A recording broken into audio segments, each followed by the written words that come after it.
Assalamualaikum warahmatullahi wabarakatuh.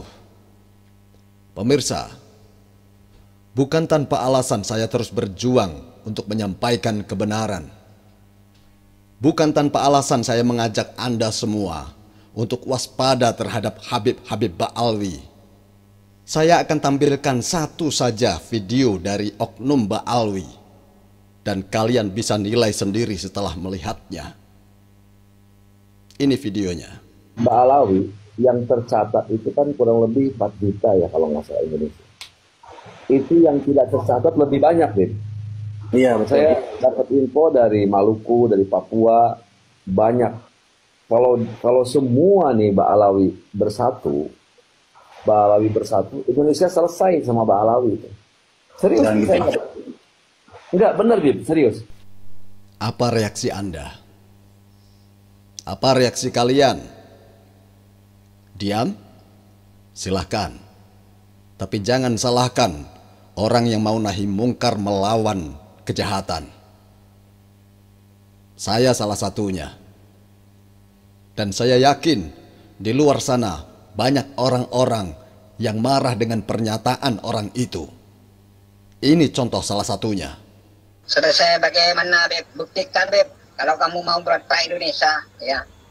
Berapa Ba'alawi semua di Indonesia? Mau 4 juta. Rakyat Jawa Timur lebih banyak, Beb, 41 juta jiwa. Ya. Kalau kamu mau berontak Indonesia, lebih baik kamu pulang, ya. Sebelum kepala para Habib kupenggal kepalanya para Habib di Indonesia. Ya, bangsat anjing babi kepala Habib. Bangsat anjing babi Habib yang ada di Indonesia. Ya. Dajjal dan iblis Habib yang ada di Indonesia. Itu baru satu. Saya yakin banyak yang lebih ganas dari orang ini. Pribumi, NKRI harga mati, siap mengorbankan nyawanya untuk negeri ini. Sekarang mari kita lihat bagaimana pendapat para kiai, atau minimal pendapat yang tidak seganas itulah. Pendapat yang juga tegas namun tidak separah yang barusan kalian lihat. Pendapat pertama kita dengarkan bagaimana Kiai Ahmad Thaifur menanggapi hal ini. Memang dari pengamatan saya dari tahun 2021, mereka yang saya ketahui dari tahun 2021 saya keliling Pulau Jawa 4 kali dalam waktu 1 tahun. Ketika saya bersilaturahim ke tempat-tempat guru saya dari Jawa Timur sampai ke Banten, maka saya juga singgah ke tempat-tempat para Ba'alawi di mana ternyata mereka juga membuat atau menghimpun sesuatu pengaruh untuk memperkuat pengaruh mereka di masyarakat yang pada saat itu yang ada pada saya dalam pikiran saya, jika hal ini nanti dimanfaatkan oleh para Ba'alawi, maka tentunya Indonesia akan tercerai-berai, akan hancur. Dan terbukti pada beberapa hari ini ada video viral, meskipun saya tidak tahu video panjang seperti apa, namun dengan kata-kata tersebut, dengan kalimat-kalimat yang dilontarkan tersebut, itu merupakan suatu wujud apa yang saya khawatirkan dari tahun 2021, di mana saya keliling Pulau Jawa. Itu harus kita sikapi dengan sungguh-sungguh agar hal tersebut tidak sampai terjadi. Dan saya yakin apabila masyarakat kita tahu tentang itu, masyarakat kita akan membela kepada nusa, bangsa, dan negaranya. Meskipun mereka pada saat ini masih terkekang oleh doktrin-doktrin para Ba'alawi, namun ketika mereka mengetahui yang sebenarnya tujuan daripada Ba'alawi, maka saudara-saudara kita yang terkena bius, terkena hipnotis, terkena sihir daripada doktrin Ba'lawi, insya Allah mereka akan tersadarkan dan akan kembali ke pangkuan Ibu Pertiwi. Dan kalimat tersebut sangat membahayakan bagi kita bangsa Nusantara, bangsa Indonesia. Sangat membahayakan sekali. Dan itu kalimat tersebut itulah yang memang saya mau dikatakan kita nantikan, ya memang kalimat itu yang saya tunggu-tunggu, karena memang pada tahun itu saya berpikiran bahwa mereka apabila berkumpul bersatu itu akan mengalahkan kita semua, akan menghancurkan kita semua. Itu sebabnya saya terus suarakan kebenaran. Saya terus suarakan bahwa ada penjajahan di Indonesia ini. Paham? Namun demikian, saya mendukung kepada para Ba'lawi, mendukung sekali agar mereka segera melanjutkan rencana-rencananya, melanjutkan tujuan-tujuannya. Kenapa? Karena kalau menunggu nanti-nanti, keburu pengaruhnya, pengikutnya habis tergerus oleh tokoh-tokoh kita yang tergabung di tesisnya yang dikomandani Kiai Imaduddin dan kawan-kawan Bertagus Pleret, Kiai Tubagus Nur Fadil, Mas Rizky, Kiai Nur Ihya, dan kiai-kiai di Madura, itu nanti akan tergerus oleh mereka. Nah, ayo Ba'alwi, lakukan sekarang kalau mau berontak. Sebelum kalian habis, kumpulkan kalian Ba'alwi. Kami siap hadang, siap menghabisi kalian. Namun demikian saya juga mengingatkan kepada para Ba'lawi, ingatlah bangsa Indonesia ini adalah bangsa yang dikdaya sakti mandraguna. Betul. Kenapa saya katakan demikian? Karena bangsa Indonesia ini tidak sama dengan bangsa-bangsa yang lain. Betul. Contohnya Amerika yang dulu dijajah, asli suku Amerika tinggal sekian persen yang tersisa. Kemudian Australia, suku Australia juga tinggal hitungan ribuan sampai saat ini. Hampir habis karena penjajah. Namun bangsa Indonesia dijajah sekian ratus tahun oleh Portugis, oleh Belanda, oleh Jepang. Masuk utuh. Terbukti bangsa Indonesia sakti mandraguna, bisa merdeka dan bisa jaya sampai sekarang. Itu tanggapan sementara saya. Betul sekali apa yang dikatakannya. Indonesia, bangsa yang kuat, tidak akan habis hanya dengan segelintir Ba'alwi. Kita lanjut. Apa pendapat dari Gus Fuad Pleret? Jadi jumlah Habib dan Habibah di Indonesia, kalau kita cek sensus penduduk ya, data-data kependudukan, itu saat ini itu maksimal jumlahnya Habib dan Habibahnya itu maksimal hanya sekitar 150-an ribu orang. 150 ribu orang. Sementara penduduk Indonesia yang sekarang ada di kisaran 280 juta. Jadi kira-kira Habib dan Habibah itu sebagai populasi di Indonesia itu cuma 0,05% lah. Iya, itu menurut data kependudukan ya. Nah, tapi arogansinya luar biasa, menyakiti yang 280 juta bangsa Indonesia itu, yang terdiri dari berbagai macam etnis dan suku bangsa. Dan mereka merasa dan menempatkan dirinya sebagai ras yang paling tinggi, yang paling mulia, dan paling hebat lah, sehingga ada video itu tadi itu yang diputar itu menunjukkan betapa arogansi dan rasisme mereka kepada bangsa Nusantara itu tercermin dari video tersebut. Gitu. Dan saya berdoa mudah-mudahan Habib ini benar-benar melaksanakan apa yang disampaikan di video itu, sehingga kita bisa segera menghabisinya. Gitu. Sama dong dengan saya dan pendapat-pendapat sebelumnya tadi. Maju, come on, kita battle. Tunjukkan nyalimu, Ba'alwi. Lakukan sekarang. Nah, deportasi atau ya terserah seperti 65. Gitu. Karena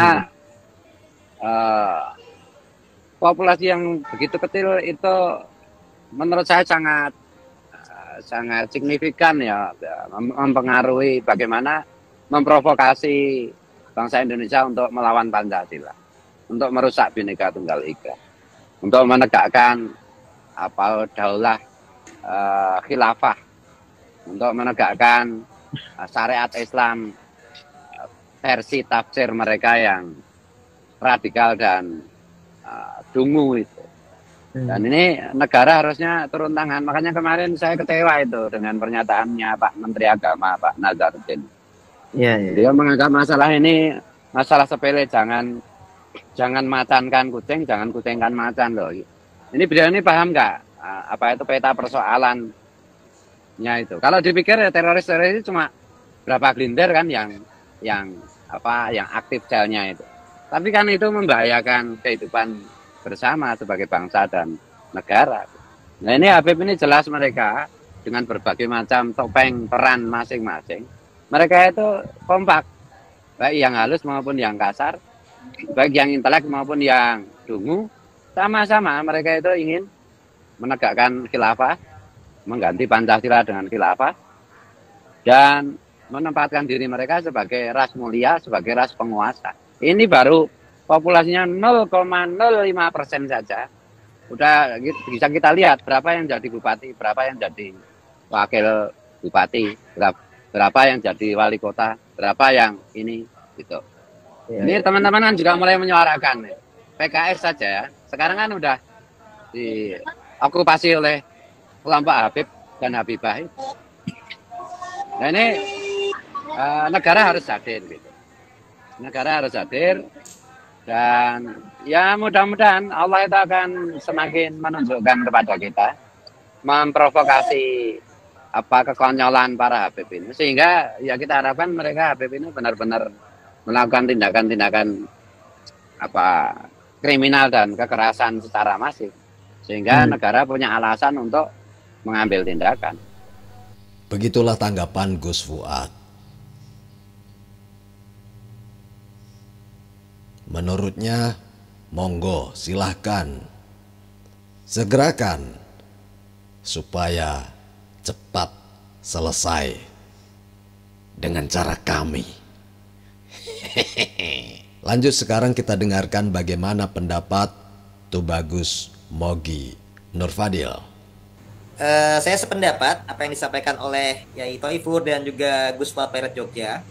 Jadi kalangan Habib Ba'alawi ini pada tataran sensusnya jumlahnya kecil, tapi mereka itu bagaikan kutil, bagaikan bisul yang kalau didiamkan saja ini akan mengganggu dari populasi umat Islam Indonesia maupun rakyat Indonesia secara keseluruhan. Nah, di mana dalam video tadi saja mereka dengan sombongnya itu mengungkapkan angka yang diperbesar sampai dengan 4 juta. Nah, itu pun andai kata betul ya, mungkin digabung dengan para muhibin, jumlahnya pun juga masih minoritas. Kalau dari sensus penduduk Indonesia, rakyat Indonesia di tahun 2024 ini sudah di kisaran 282 juta. Berarti kalau distatistikkan hanya sekitar 1,5% saja, Mas Rifki. Dan apabila dibandingkan dengan jumlah umat Islam Indonesia yang sekitar 148 juta, itu berarti sekitar 1,6% saja 4 juta itu.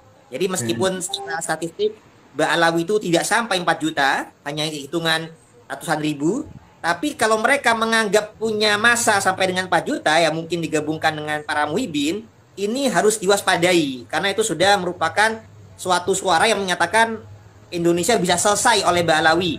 Nah ini kan bisa diartikan mau mendominasi Indonesia, bisa diartikan juga mau mengubah atau memimpin secara perpolitikan. Nah, biasanya sih orang-orang seperti ini ada berafiliasi dengan HTI atau FPI, biasanya ya diduga, dan hendak menegakkan hukum syariat Islam versi mereka.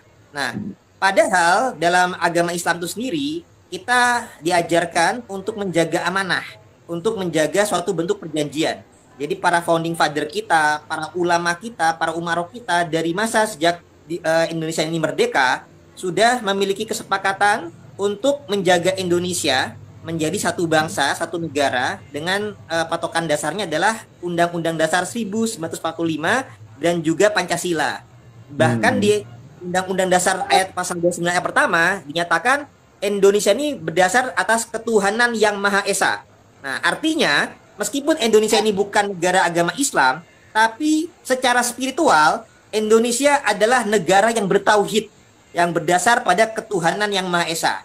Jadi dengan ketuhanan yang Maha Esa ini menjadi jelas Tuhan yang Maha Pencipta, yang Maha Esa, ini adalah juga Tuhan yang disembah oleh orang Islam, orang Kristen, orang Katolik, orang Buddha, orang Hindu.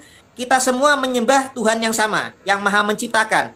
Hanya saja perbedaan dalam sudut pandangnya, dalam menamakannya. Sama misalkan seperti perumpamaan buah apel, bisa disebut apel di kita, ada orang lain di Inggris sebutnya apple. Atau kalau anggur, ada anggur, orang Inggris sebutnya grape, dan lain sebagainya.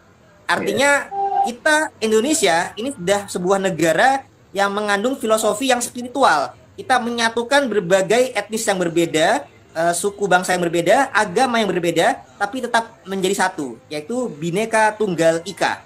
Sehingga apabila ada orang yang mengaku-ngaku Islam, mengaku-ngaku cucu Nabi, seakan-akan mau menegakkan hukum Islam yang lebih benar, ini justru menyalahi ajaran Rasulullah itu sendiri. Karena artinya mereka akan melanggar perjanjian, mereka akan berlaku khianat. Nah, padahal khianat ini merupakan ciri-ciri dari sifat orang munafik. Dan dalam agama Islam pun, munafik pun itu diancam dengan neraka yang paling bawah, Mas Rifki dan saudara-saudara sekalian. Ini orang-orang yang seperti oknum-oknum ini kan, saya lihat Habibnya tuh marga Aidit, dan juga kayaknya lagi ngobrol dengan Muhibinnya tuh dari Banten ya. Nah, saya sebagai keluarga besar Banten juga prihatin karena masih ada saja orang-orang pribumi ini yang masih bisa ditulari kebodohan, pembodohan, dan penyesatan. Nah, ini memang sesuai dengan sabda Nabi, kalau kita untuk berhati-hati dalam pergaulan, kalau kita dekat dengan tukang parfum, kita akan kebawa wanginya. Tapi kalau kita dekat dengan tukang besi atau tukang sampah, itu akan kebawa bau buruknya. Kita akan ketularan pengaruh-pengaruh buruknya.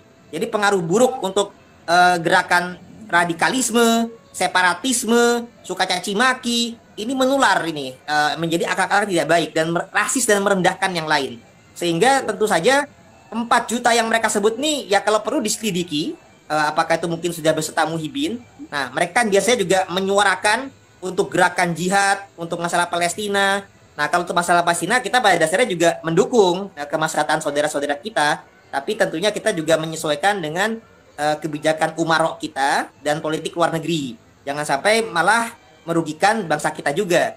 Nah, tapi kan kita bisa mendukung gerakan Palestina dengan doa kita, dengan donasi kita. Pemerintahan kita bisa dengan gerakan diplomasi, bukan dengan cara ikut berperang yang dapat merugikan berbagai banyak pihak. Nah, apabila mereka tetap mau berperang, misalkan ya mungkin saja 4 juta ini silakan nih dipulangkan ke Yaman saja.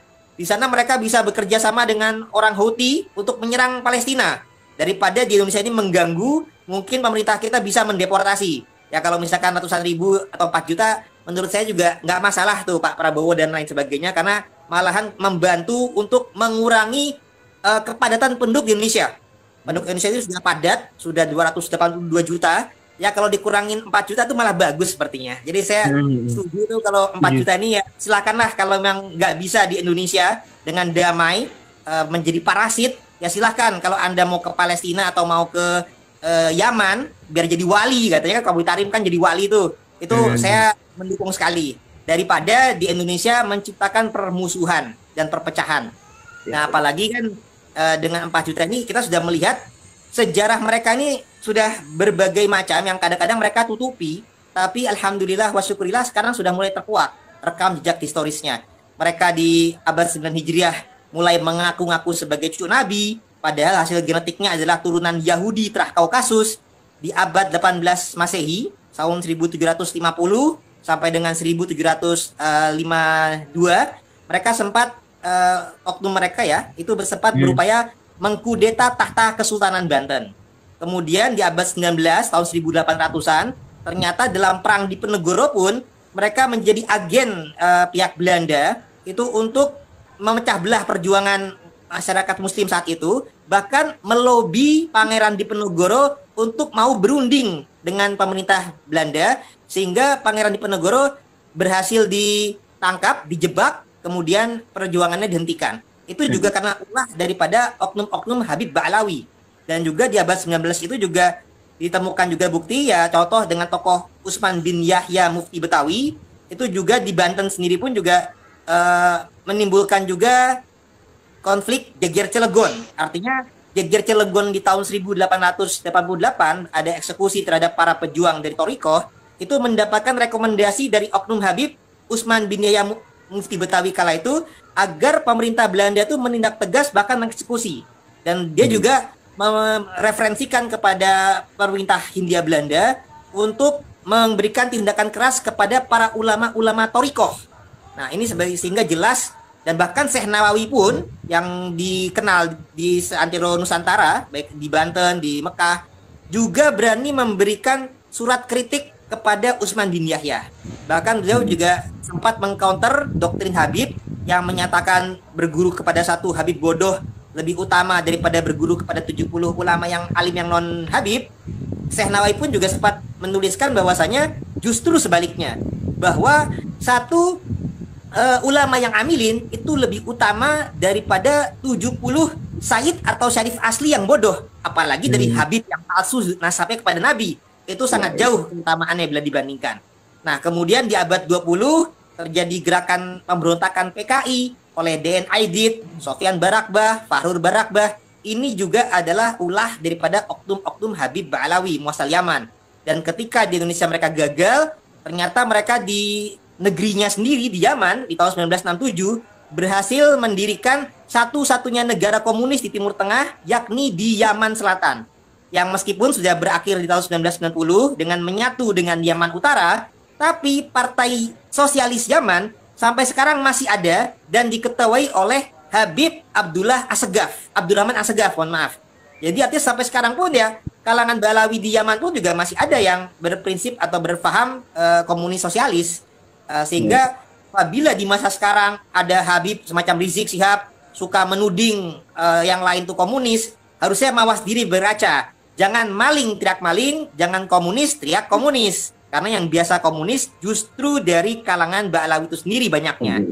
Ini kan sudah menjadi track record jejak sejarah yang negatif. Apalagi di masa-masa sekarang mereka suka mengajarkan caci maki, bahkan kepada kepala negara kita. Ketika Gus Dur menjadi kepala negara pun juga dicaci buta mata, buta hati. Kepada Pak Jokowi kemarin, Jokodok. Nah, alhamdulillah kepada Pak Prabowo belum ada cacian seperti itu. Mereka masih berupaya mencari bermuka manis kepada Pak Prabowo. Tapi ya kami dalam video ini juga menghimbau kepada Pak Prabowo yang secara silsilah juga masih bersambung kepada Sultan Hamengkubuwono II, masih bersambung tautan kepada Wali Songo, itu untuk segera sadar dan waspada Pak Prabowo untuk mengantisipasi gerakan-gerakan dari para Habib Ba'alawi ini yang unsurnya negatif. Banyak yang radikal, banyak yang suka caci maki, intoleran, bahkan yang cara halusnya pun juga mau membegal organisasi yang besar di Indonesia dan juga mau membelokkan sejarah Nusantara, yakni Habib Lutfi bin Yahya yang harus sama-sama kita waspadai. Jadi meskipun para Habib ini jumlahnya sedikit, tapi kalau mereka bisa menyusup masuk ke organisasi masa umat Islam Indonesia terbesar di dunia, ini mereka bisa secara tanda kutip dengan jumlah kecil tapi bisa menjajah secara spiritual, kultural, doktrinal, dan rasial dan finansial.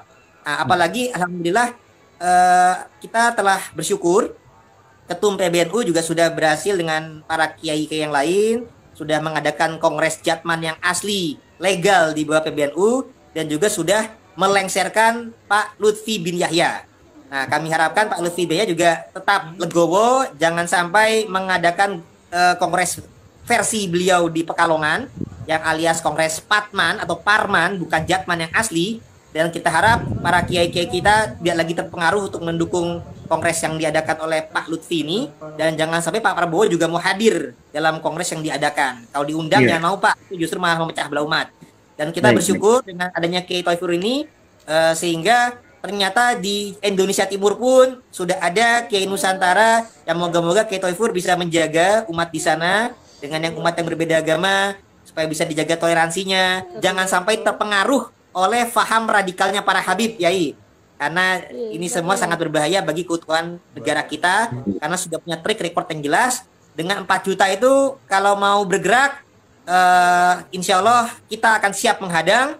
Kita siap sebagai warga Indonesia, kita punya hak untuk bela negara. Kita siap kerjasama dengan aparatur pemerintah, dengan TNI, Polri, dan institusi terkait, apakah itu BNPT kah, apakah itu Densus kah. Intinya ini harus kita waspadai bersama, bukan sekedar dihadapi oleh keluarga yang pro tesis Keimat saja, bukan hanya pro Wali Songo saja, tapi kalau sudah mengancam keutuhan NKRI, ini menjadi merupakan hak dan tanggung jawab kita semua secara bersama-sama, saudara-saudara sekalian. Wahai muhibbin, mari bersatu. Bersatu melawan Habib-Habib palsu itu. Bersatu demi NKRI, demi Pancasila, demi bumi pertiwi Indonesia. Indonesia harus merdeka dan selalu merdeka. Wassalamualaikum warahmatullahi wabarakatuh.